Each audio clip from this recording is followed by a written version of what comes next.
It was a cold evening in New York City, the kind of night where the streets glistened with the leftover moisture from an earlier rainstorm. Times Square, a place that never truly slept, was as lively as ever. Neon signs flashed brightly, painting the pavement in a cascade of colors, while the familiar hum of traffic mixed with the low chatter of people on the streets. It was just another typical night.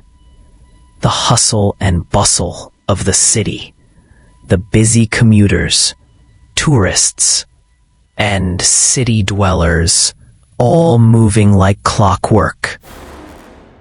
A man in a dark jacket quickly passed by, his face illuminated briefly by the flashing lights of an advertisement. He pulled his collar up to block out the wind, his hands shoved deep into his pockets. A woman, busy with her phone, walked beside him, oblivious to the world around her as she typed a message. The only thing out of place was the sense that the night felt too still, too quiet, in some odd way. A few pedestrians stopped and glanced around, but no one seemed to know what was wrong. The usual noise of taxis honking and sirens in the distance was there, but it was muted, almost muffled, as though the city itself was holding its breath. A chill ran through the air, a coldness that seemed to creep up on the city out of nowhere. At first, it was subtle, barely noticeable. Only a handful of people shivered and pulled their coats tighter, not realizing what was happening. For the rest, it was just another evening, nothing to think twice about. However, as the cold air pressed in further, there was a quiet tension that began to weave its way through the crowd. It was a feeling that didn't belong in the warm embrace of the city.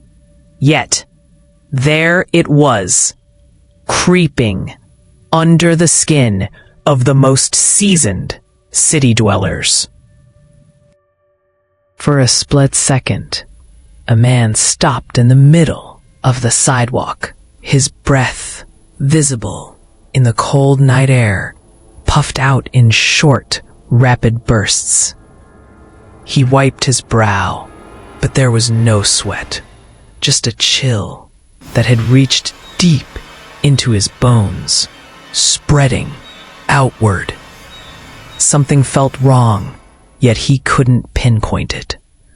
Around him, the usual flow of the crowd continued as people brushed past, unaware of the growing tension in the air. And then, without warning, it began. A scream. A single, high-pitched shriek pierced through the buzz of the crowd. It wasn't a scream of excitement or joy, as one might expect from the usual chaos of Times Square. No, this scream was full of panic, raw and visceral. It echoed off the buildings, causing heads to turn. People froze, their eyes darting around, searching for the source of the noise. Another scream, and then another. This time, there was no mistaking it. The panic in the air grew as more and more screams filled the night. Louder now, as though something or someone was being attacked. It wasn't long before the crowd began to move.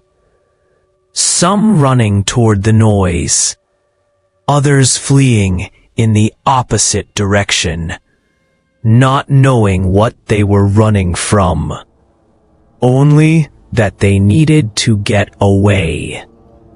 The sound of footsteps echoed through the streets as people pushed and shoved, desperate to get away from the chaos. But the closer they got to the source of the noise, the more confused they became. There was no obvious reason for the terror. No fire, no accident. Only the unsettling feeling that something terrible was about to unfold. The first responders were quick to arrive, but they too were unprepared for what they would find. Turning a corner, a young woman gasped, her eyes wide in disbelief. What she saw wasn't something that could be explained. It didn't fit into any frame of reference she had. There, in the middle of the street, was a man, hunched over, his back arched in an unnatural way. His skin was deathly pale, his face gaunt and hollow, eyes bloodshot and unfocused. He was gnawing on something that didn't belong. The woman took a step back, her breath catching in her throat. It was hard to believe what she was seeing. There, in the heart of New York, a man was feeding on another human being. A woman's body lay motionless in the street, her neck torn open, blood staining the pavement. The man didn't seem to notice the people gathering around him, nor did he seem aware of the horror he was causing. His mouth was still moving, tearing. A few people around her screamed, their faces turning pale, but it didn't matter. It was too late. As the man raised his head, his mouth slick with blood, more figures appeared from the shadows. They moved slowly at first, stumbling through the crowd, disheveled and grotesque. Their eyes were wide open, empty and vacant, their bodies twisted and stiff. Some were dragging themselves across the pavement. Others moved unnaturally fast, darting between pedestrians who had stopped to watch in confusion. What followed was a horror no one could have prepared for. The crowd, previously oblivious to the danger, now realized that they were surrounded. There was no escape, no safety, only chaos. People screamed in terror, pushing and shoving one another in a panic to get away from the nightmare unfolding before them. But it was everywhere. The figures moved quickly, attacking anyone they could reach, their sharp teeth sinking into flesh, ripping into bone. The sounds of tearing flesh and snapping bones filled the air, mingling with the screams of the people. A group of tourists, wide-eyed and frozen with fear, watched in horror as the scene unfolded. The very thing that most people thought was reserved for horror movies had come to life. There was no logic to it, no explanation, just pure, unfiltered terror. And as quickly as it had begun, the streets of New York were plunged into complete and utter chaos. The lights of Times Square, once bright and welcoming, flickered and dimmed as the city was overtaken by a force no one could comprehend. The sirens blared in the distance, but it didn't matter. There was no way to stop what had already begun. As the figures moved through the crowds, the city itself seemed to collapse under the weight of its own terror. The world outside of New York was unaware of what was happening inside the city. No one could comprehend the magnitude of the horror that had just begun to unfold. And for those few who had witnessed the first signs of it, they would never forget the moment when everything changed. The bloodbath of the forgotten had started, and no one knew how to stop it. The first sign of chaos spread like wildfire. What had begun as a few isolated screams quickly grew into something far larger. Something far more terrifying. By the time the first responders arrived, it was already too late. The city was alive with panic. People in Times Square, once filled with excitement and laughter, were now rushing frantically to escape the horror that had overtaken them. Social media exploded with videos of the carnage, but even the most shocking footage couldn't capture the true scale of what was happening. People uploaded clips showing the grotesque images of the undead, their faces twisted in hunger, their bodies stiff but unnervingly fast. At first, the news outlets were hesitant to cover what they didn't understand, but soon the horror became too big to ignore. The streets filled with messages of warning, photos of broken windows and overturned cars, and footage of people fighting for their lives. The videos only intensified the sense of dread as more and more people realized the scale of the disaster. But still, no one understood the full magnitude. No one knew how bad it was about to get. At first, people didn't know what to do. They weren't sure what was happening. A few speculated it was some kind of mass hysteria. Others thought it might be some sort of terror attack. But deep down, everyone felt it. The city was under siege, and the enemy was invisible. The initial group of survivors, those who had witnessed the horror firsthand, began to spread the word. They screamed and cried to the others, telling them to run, to hide, to find shelter. But it was too late for many. The streets were already overflowing with the undead.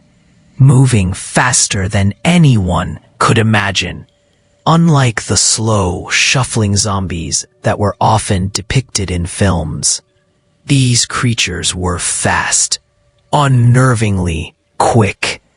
Their movements were sharp and jerky, yet they had strength, enough to tear through crowds, to knock down barricades, to destroy whatever they could in their path. The undead were relentless. They weren't just attacking, they were hunting. The panic was everywhere. The city's pulse, once steady with the rhythm of life, was now erratic and filled with fear. People sprinted through the streets, their faces pale with terror, their footsteps frantic and uncontrolled. The air smelled of burning rubber and fear. The distant sound of sirens became a constant, a futile attempt to restore order. But no matter how many emergency vehicles arrived, the tide of chaos continued to rise. People ran in every direction, not caring where they went, just desperate to get away. The police arrived at the scene, but even their sirens couldn't cut through the chaos. Officers with riot gear and weapons ready were quickly overwhelmed by the sheer number of the undead. The crowds that had gathered in shock turned into a stampede, trampling anyone who fell. The police, though well trained, had never been prepared for something like this. How could they have been? No one could have predicted the intensity of this attack. No one had ever expected a horde of creatures to emerge from the shadows of their own city. They tried their best to keep some semblance of order, but it was clear their efforts were useless. By the time the military arrived, the destruction was already widespread. Tanks rolled through the streets, their engines roaring, and soldiers piled out of trucks, armed with the best equipment available. But by then, Times Square had already become a war zone. There was no longer any order to maintain. People were already huddled inside buildings, barricading themselves in, fighting for their lives. There were still screams in the streets, but the undead no longer moved in the chaos. They had settled into their hunting patterns, roaming in packs, picking off anyone who was unlucky enough to be caught outside. The military's arrival had been both a blessing and a curse. While it brought some sense of order, it also meant that New York City had been officially abandoned. The federal government had sealed off the city, declaring it a danger zone, a quarantine area. There would be no help from the outside world. Not for now, at least. People who had been glued to their phones in the earlier moments of panic, their fingers frantically typing messages to loved ones, soon realized that the connection to the outside world was becoming increasingly unstable. The cell networks were overloaded, and within hours, they went silent.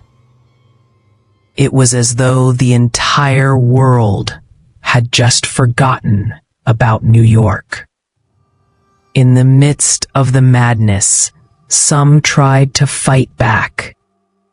Groups of civilians banded together, grabbing whatever weapons they could find: crowbars, kitchen knives, broken bottles. They tried to protect their families, their homes, but they were no match for the speed and brutality of the undead. Every attempt to take back the streets resulted in more bloodshed, more loss, and it was only a matter of time before those who survived the initial wave of attacks were forced to retreat into the bowels of the city. Survival had become a matter of luck. The strong and the quick might make it through the night, but in this new world, where the rules of the past no longer applied, it wasn't enough to be smart or resourceful. It was about keeping ahead of the horde, running faster, being more ruthless than the next person. People weren't just running from the undead. They were also running from the terrifying realization that the world they once knew had changed forever. The military, for all their advanced technology and weapons, could not stand a chance. As night fell over the city, the undead grew more organized, more dangerous.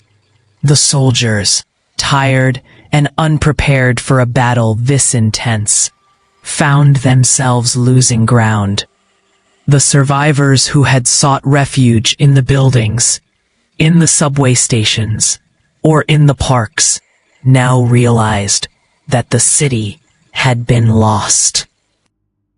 The whole of New York City had fallen into an irreversible spiral of destruction. What was once a symbol of vitality and life now stood as a wasteland filled with the echoes of the undead and the cries of those who remained. Times Square, once the brightest spot in the world, had become ground zero, a place where the living fought to survive. But for how long? And outside the city, the world had no idea. There was no message coming from the federal government, no updates, no answers. The undead were everywhere, and New York had become a place no one would dare to enter again. The fight for survival wasn't just about escaping the zombies. It was about facing the horrifying truth. They were all on their own.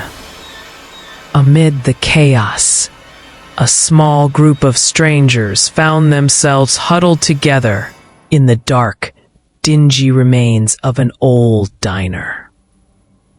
The neon sign outside flickered in a desperate attempt to stay lit, casting an eerie red glow through the cracked windows. Inside, the smell of stale coffee and grease lingered in the air, the remnants of a once bustling establishment.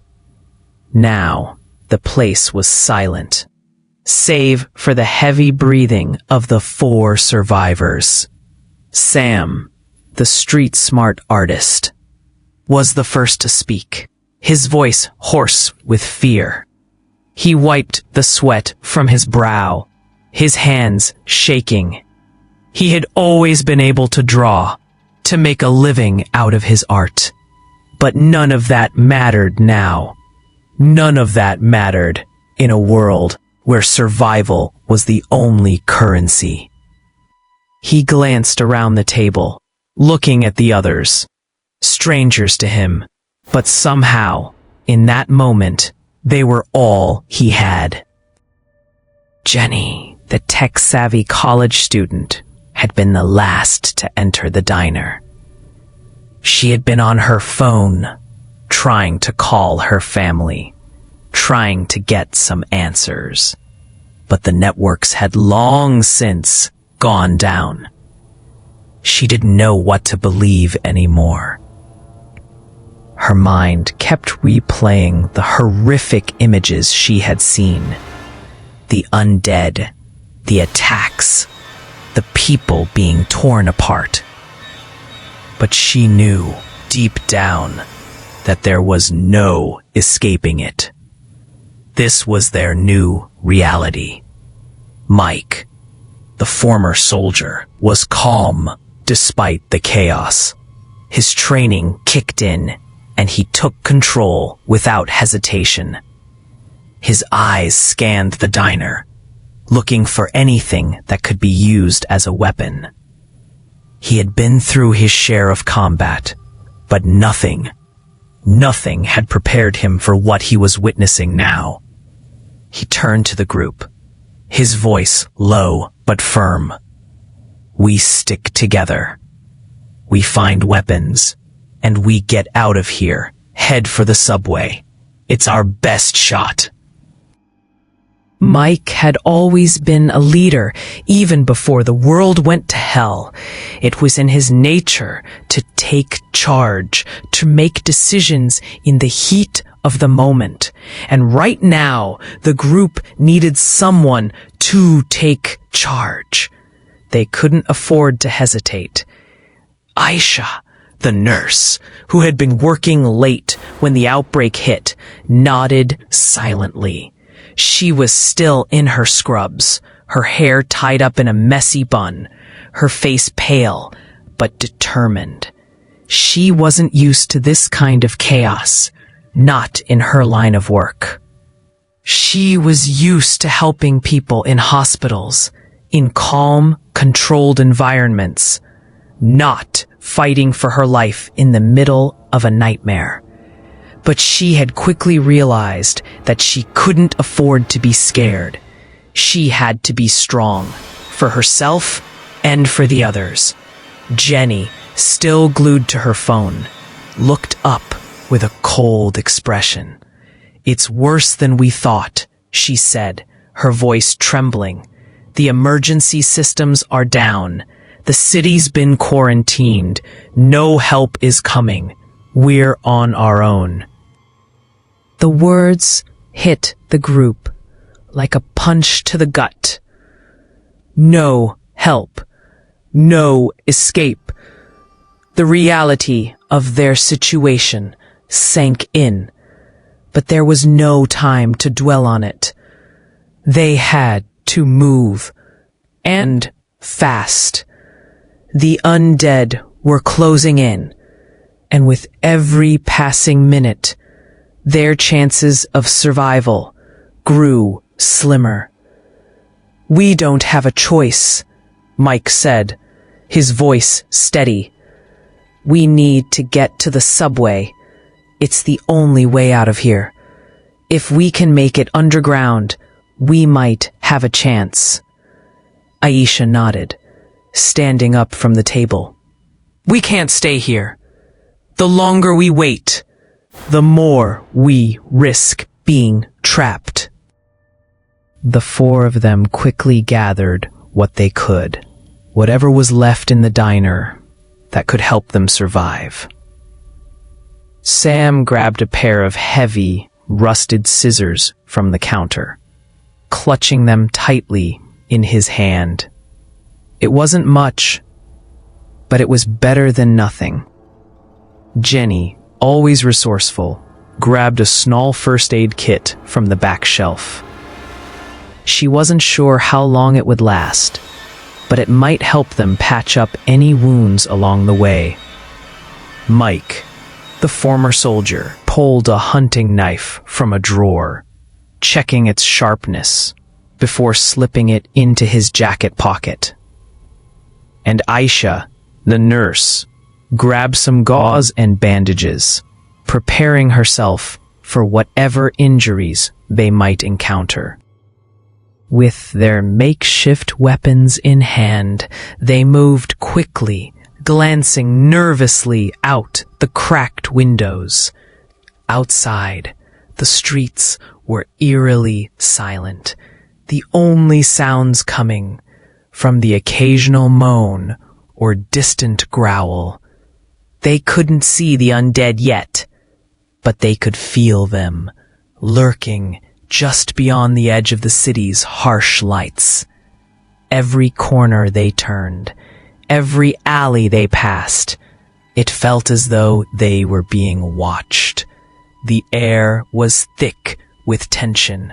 Mike motioned for them to follow him, and they moved as one, sticking close to the walls as they made their way toward the back exit of the diner. The street outside was dark, the usual hustle and bustle of Times Square replaced by an unsettling quiet.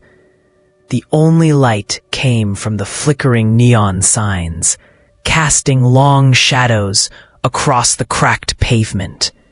The distant sounds of sirens and screams only added to the feeling of dread that hung in the air.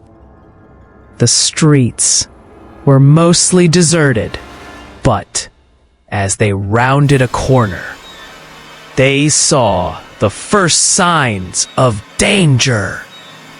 A group of the undead stumbled into view, their bodies covered in grime and blood. Their eyes were vacant, their movements jerky and unnatural.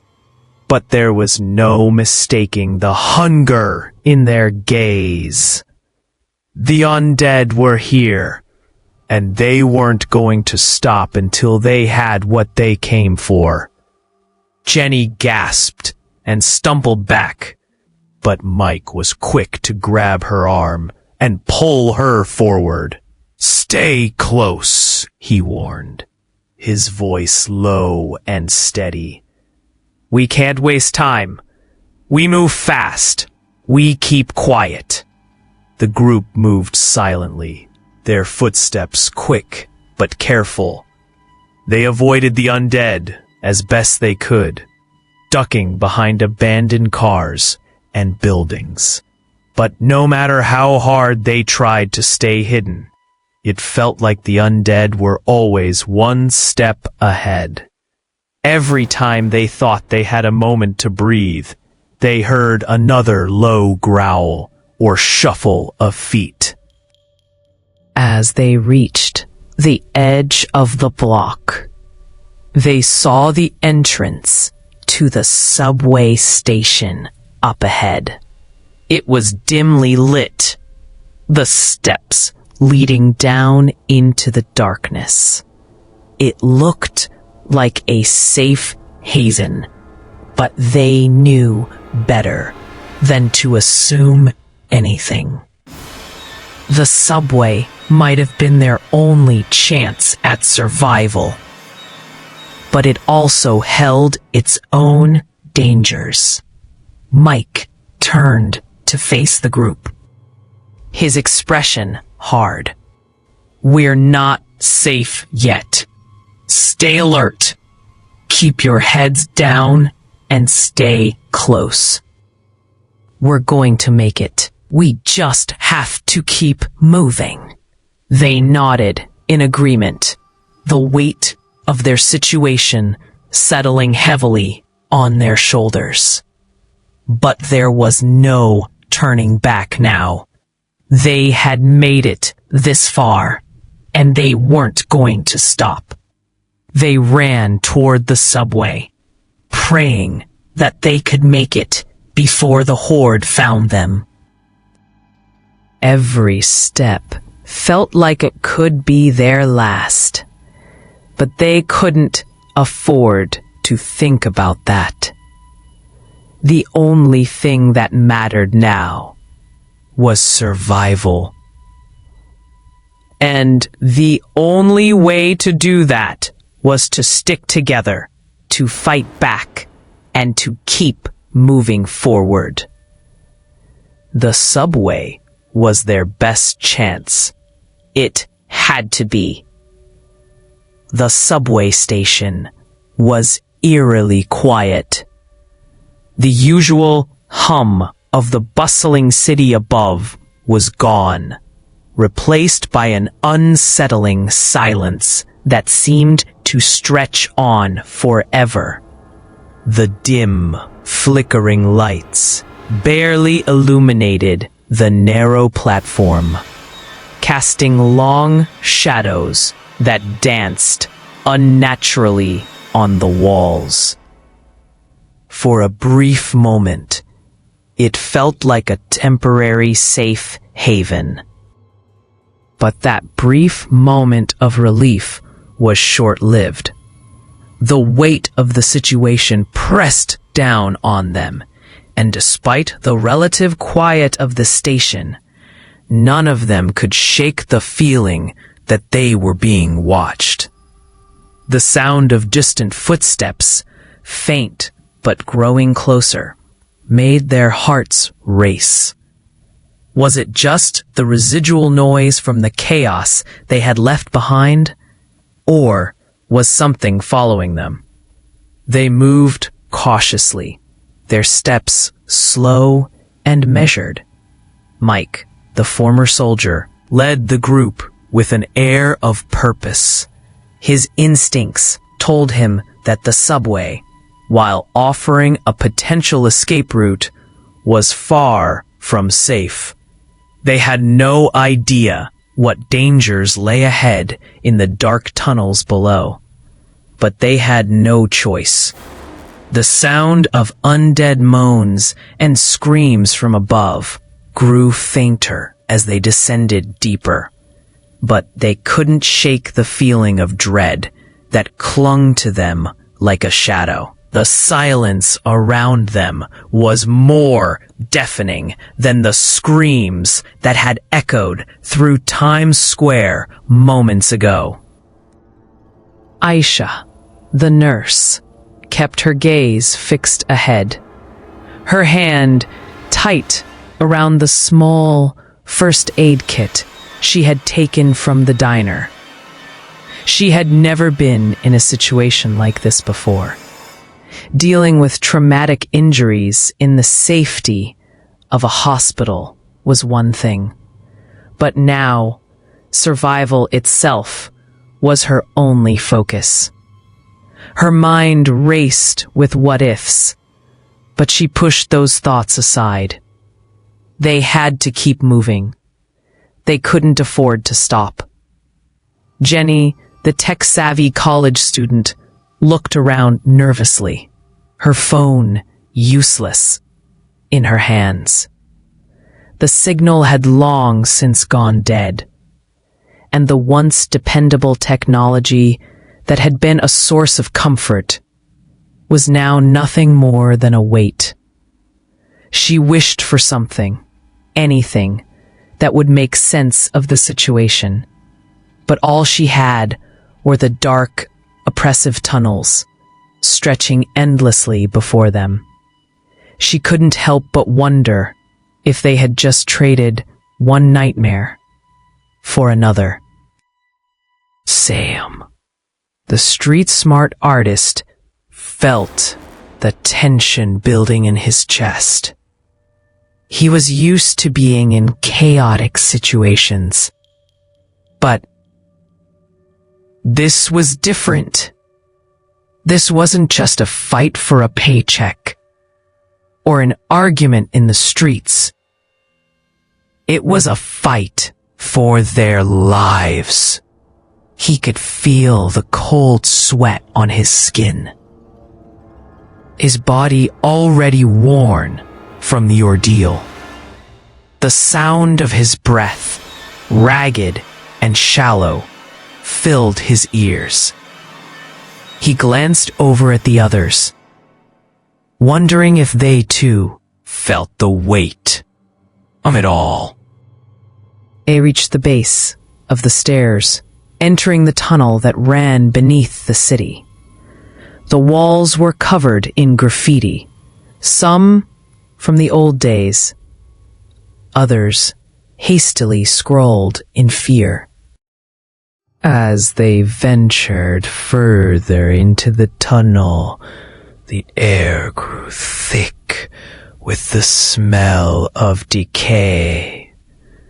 The faint flicker of the lights cast long shadows that seemed to move on their own. The quiet was broken only by the soft shuffling of their feet and the occasional drip of water from the ceiling. But the further they walked, the more the atmosphere changed. It felt like the very air was closing in on them, pressing down with an invisible weight. Sam's heart pounded harder in his chest.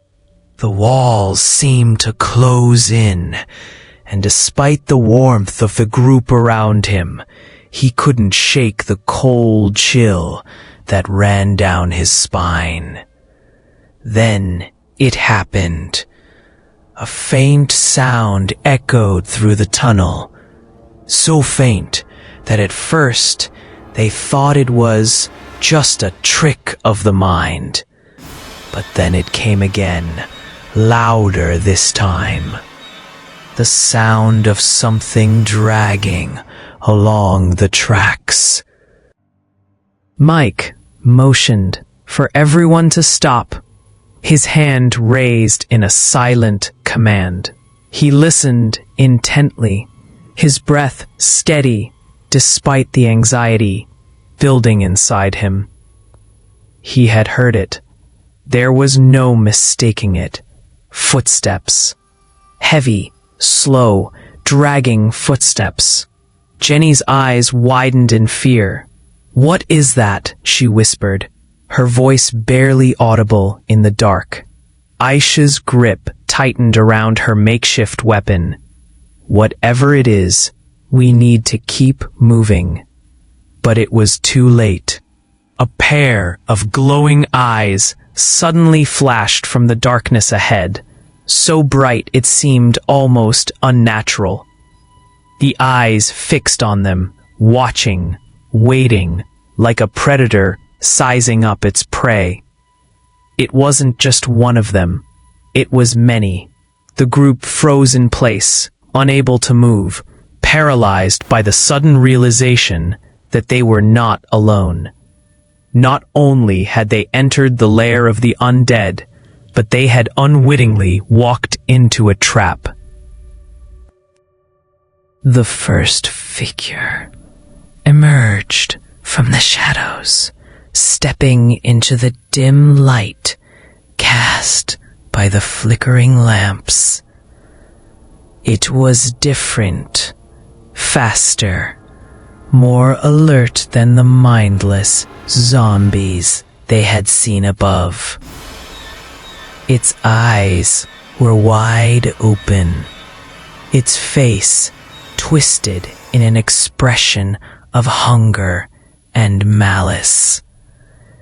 It wasn't just a walker. It wasn't just a mindless creature.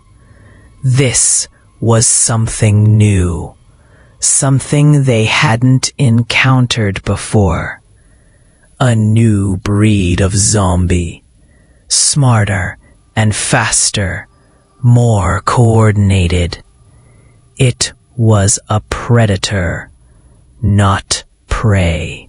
And behind it, more figures appeared, shapes emerging from the darkness, moving with precision, their eyes locked onto the group. They were closing in, their ragged, blood-soaked bodies moving with unnatural speed. Sam's heart skipped a beat as he realized but it was already too late. The zombies had already begun to move, their speed and agility making them more dangerous than anything they had faced before. The group didn't need to be told twice. They turned and bolted down the tunnel, their footsteps echoing in hollow space, their breath coming in ragged gasps. The subway tunnels seemed endless, stretching far beyond what their eyes could see.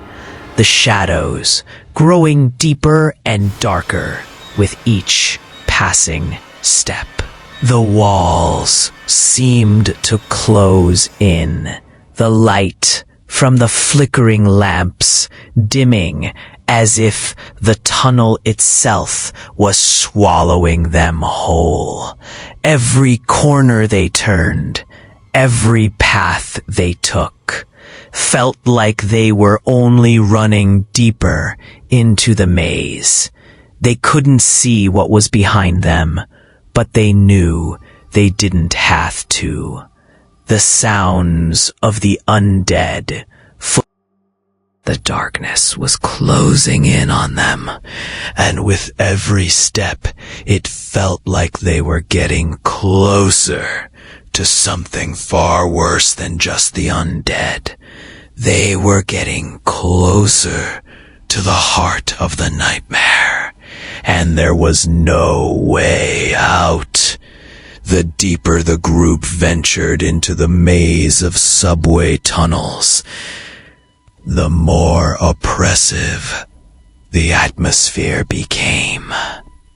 The air grew thick and musty, the stale odor of old metal and mold seeping through the walls, and every corner they turned seemed to stretch further into the abyss.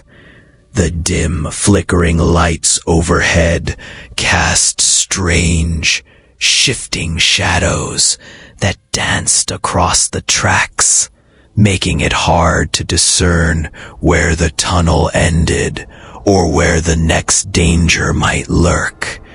The sound of their footsteps echoed eerily, amplified by the hollow wall. Sam, with his street-smart instincts, had been leading the group through the winding passages.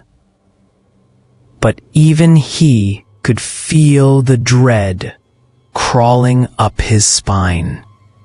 His hand gripped the rusted scissors he had found back at the diner, the weight of the weapon offering little comfort.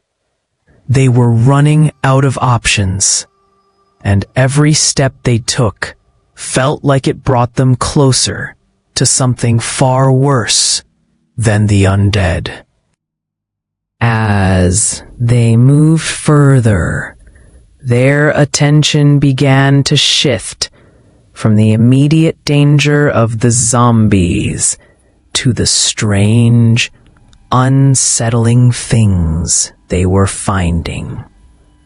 At first, it was small, an old, forgotten crate of medical supplies, discarded and long since abandoned.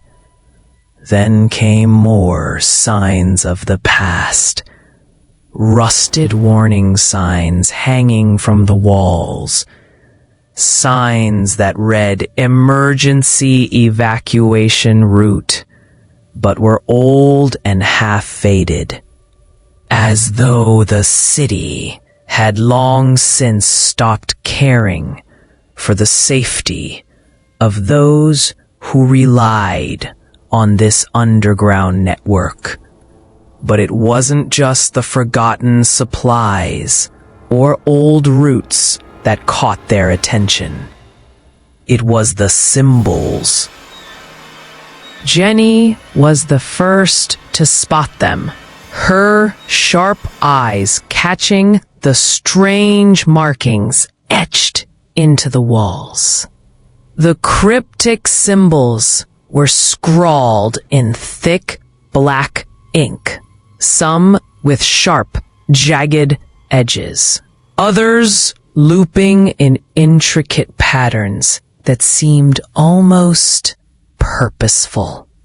They were not random graffiti, nor were they the markings of the city's homeless. These symbols were too deliberate, too eerie. They seemed to pulse with a strange energy, an energy that made the hairs on the back of Jenny's neck stand on end. "Hey, look at this," Jenny murmured, her voice tense as she stepped closer to one of the walls. The others gathered around her, their eyes following her finger as she pointed to the strange markings. "What do you think they mean?" Ayesha asked, her voice low and filled with uncertainty. Jenny's brow furrowed as she examined the symbols, her mind racing through every possible explanation. It was only when she noticed a few faint words hidden within the patterns that the realization hit her like a punch to the gut. Her voice trembled as she spoke, the pieces of the puzzle falling into place. These are the symbols from the urban legend. Mike, always skeptical but willing to listen, glanced at her. "Urban legend? What are you talking about?" Jenny swallowed hard, her fingers tracing the symbols as if they might lead her to some hidden truth. "I've read about them. The Forgotten Ones. A group of scientists, they say, who were conducting experiments down here before the outbreak." Mike didn't look convinced, but the fear in Jenny's voice was enough to make him pause. "And you think this is connected to the outbreak?" Jenny nodded slowly. "It has to be. The rumors. They always said the Forgotten Ones were experimenting with something. Some even believed they were trying to weaponize the undead, to control them. There were whispers about viruses, chemicals, something that could bring the dead back to life." Sam's face hardened as he processed the information. "You're telling me this plague, this mess we're in right now, was all because of some secret science project underground?" "Maybe," Jenny said, her voice shaky. "Maybe it wasn't an accident. Maybe it was all part of the plan." The group stood in silence. For a moment, the weight of her words sinking in. They had been running from the zombies, trying to survive in a world that no longer made sense. But now, it seemed like the terror wasn't just some random catastrophe. It was something far more sinister, something deliberate. "Are you telling me these scientists are still down here?" Aisha's voice was tight with fear. "If they've been hiding down here all this time, what else have they been doing? What kind of experiments are they still running?" Jenny didn't have an answer. The only thing she knew for sure was that the Forgotten Ones were no longer just a legend. They were real. And whatever they had unleashed on the city, whatever they had done down here, had now come to life in the form of the undead monsters that roamed the streets above. The thought of it made her stomach turn.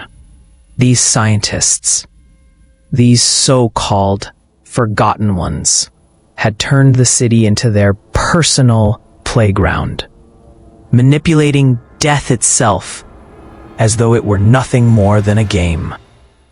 And now, it wasn't just the zombies they had to worry about. It was what else the Forgotten Ones had left behind. What else they had planned for New York and the world. The sound of distant groans and low, guttural growls drifted down the tunnel, snapping the group out of their thoughts. The undead were still out there, hunting them, but the real danger was no longer just the creatures above ground. It was what lurked in the shadows, in the hidden corners of the city, waiting to be uncovered. They moved forward, cautiously now, their eyes scanning the darkened tunnels for more symbols, for anything that might explain what had happened down here. The further they went, the more they found. More walls covered in strange symbols. More signs of experiments gone wrong. The place was like a twisted maze, an underground world built by those who thought they could play God. The walls, now covered in layers of grime, seemed to echo with the whispers of the past. Whispers that told of twisted science, broken promises, and a world lost to ambition. Jenny's mind raced, and as they moved deeper into the subway, she realized something else that made her blood run cold. These tunnels weren't just a place of survival for the group anymore. They were a trap. A trap set long ago by the very people who had unleashed the nightmare above. The scientists had known exactly what they were doing when they had turned their underground laboratory into a breeding ground for monsters. They had created the plague. And now the group had unwittingly walked into the heart of it. The undead were no longer the only enemy. The Forgotten Ones, with their twisted experiments and dark legacy, had returned from the shadows. And the group, fighting to survive, was now racing against something even worse than the zombies. They were racing against the terrifying truth of what had happened in the dark corners of New York. The group's luck had been hanging by a thread since they first descended into the tunnels. Every step forward had been an act of desperation, driven by the hope that somehow they would find a way out of this nightmare. But now, with the shadows closing in and the faint sounds of the undead echoing through the damp, claustrophobic space, their hope was all but gone. It wasn't just the relentless zombies they had to worry about anymore. It was the overwhelming feeling that they were being pushed into a corner, and there was no way out. Sam, Jenny, Mike, and Aisha stood at what felt like the edge of the world, facing a concrete wall that marked the end of the subway tunnel. The once faint moans of the undead were now deafening, getting closer with each passing second. The walls of the tunnel felt as if they were closing in on them, and every nerve in their bodies screamed for escape. But escape was no longer an option.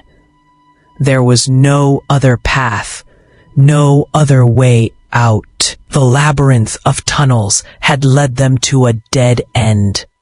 Mike's breath was shallow, his pulse hammering in his chest. His eyes scanned the surroundings frantically, looking for a way out, but there was nothing. The only way to survive now was to face what had been chasing them, the relentless wave of death that had been closing in on them since the moment they set foot in these cursed tunnels.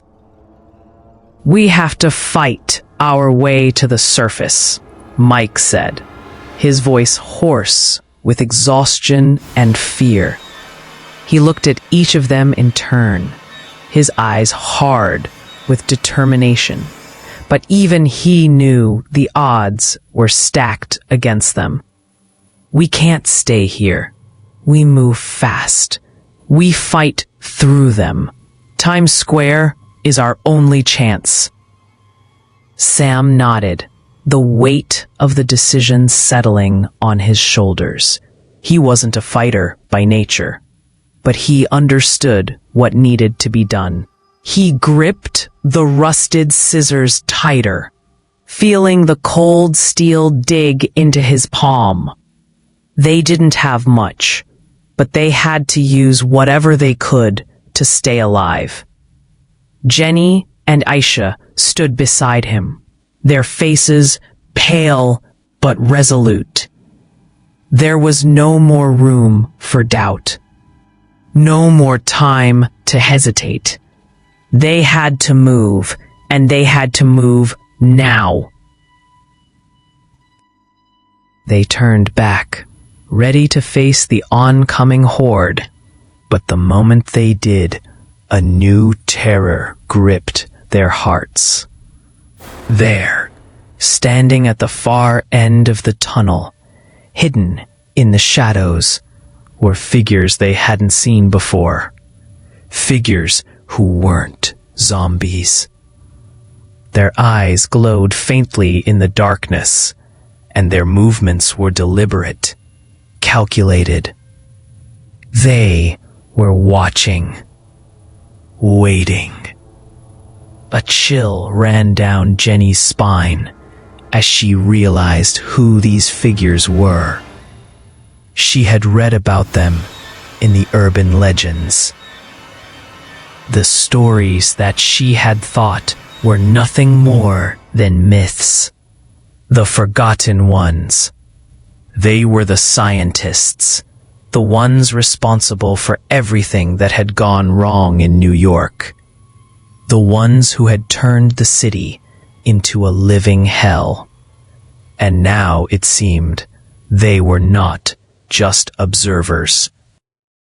Sam's breath caught in his throat as he saw them move forward from the shadows, their faces obscured by dark hoods and masks. There was no mistaking it. These were the architects of the nightmare that had gripped New York, the ones who had been hiding in the dark corners of the city, pulling the strings, manipulating the course of the outbreak. They had known all along that the survivors would come. They had known that this day would come. And now, they were here to finish what they had started. The realization hit them like a ton of bricks. This wasn't just an outbreak. It wasn't just a random event. This was part of their plan, their experiment. The zombies, the chaos, the bloodbath, they had all been a means to an end, a way to see their twisted vision come to life.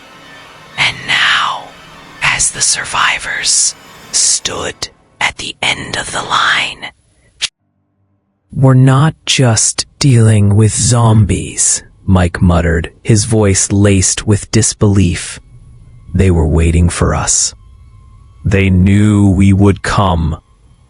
Aisha clenched her fists, her heart pounding in her chest.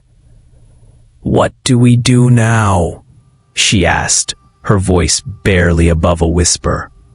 She knew the answer. There was no escaping the truth. They had to fight, and they had to fight now. Mike's eyes hardened, his military instincts kicking in. "We don't have a choice," he said, his voice steady, despite the fear that threatened to choke him. "We fight, or we die."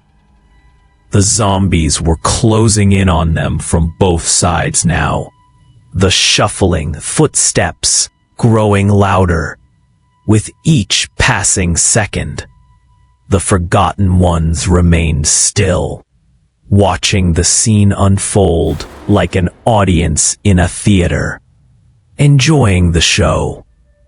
They had orchestrated this, and now it was their time to see the final act. As the first wave of zombies charged toward them, the group moved into action. Sam and Jenny fought off the zombies that came too close, slashing and stabbing with their makeshift weapons. Aisha, with the speed of someone trained to deal with trauma, moved quickly, using her first aid kit to help as much as she could. But there was only so much she could do with the limited tools at her disposal. Mike, the only one with any real combat experience, was in his element. His knife cut through the undead with precision, but even he couldn't fight them all off. The tunnel was filled with the sounds of desperate survival. Grunts, screams, the sickening thud of flesh meeting steel. The group fought as though their lives depended on it, because they did. But the zombies kept coming, and for every one they took down, 2 more replaced it. They were trapped, surrounded. Through the chaos, Sam could hear the laughter. It was faint at first, but it grew louder, more distinct, until it filled the tunnel. A sound that chilled him to his very core. It was coming from the shadows. The forgotten ones were laughing at their struggle. They had set this all in motion, and now they were savoring every moment of it. Jenny, her hands shaking, managed to land a blow on one of the zombies, but her eyes were drawn to the figures in the shadows. The forgotten ones were still watching, unmoving, as if they had already won. And in that moment, Sam realized the terrible truth. They had. The group's resistance faltered. The tide of zombies was relentless, and with each passing moment, their strength waned. Mike was the first to fall, his body overwhelmed by the sheer number of undead. Aisha followed shortly after, her last breath escaping as she was pulled under. Jenny fought until her legs gave out, and Sam, seeing the hopelessness in her eyes, knew it was too late. The bloodbath that had claimed New York had claimed them all. As the last of the group fell, the lights of Times Square, distant but still visible from the tunnel entrance, flickered one final time. The city above had long since fallen into chaos, its lights a distant memory of what it had once been. And in the brief flicker of those lights, a message flashed across the screen. The forgotten NYC. And with that, the nightmare that had once been New York was sealed. The city had become a tomb, a testament to the horrors that had been unleashed by those who thought they could control death. The final stand of the survivors was over, and the bloodbath was complete. There was no escape. There was no redemption. The Forgotten Ones had won. The city would never be the same again.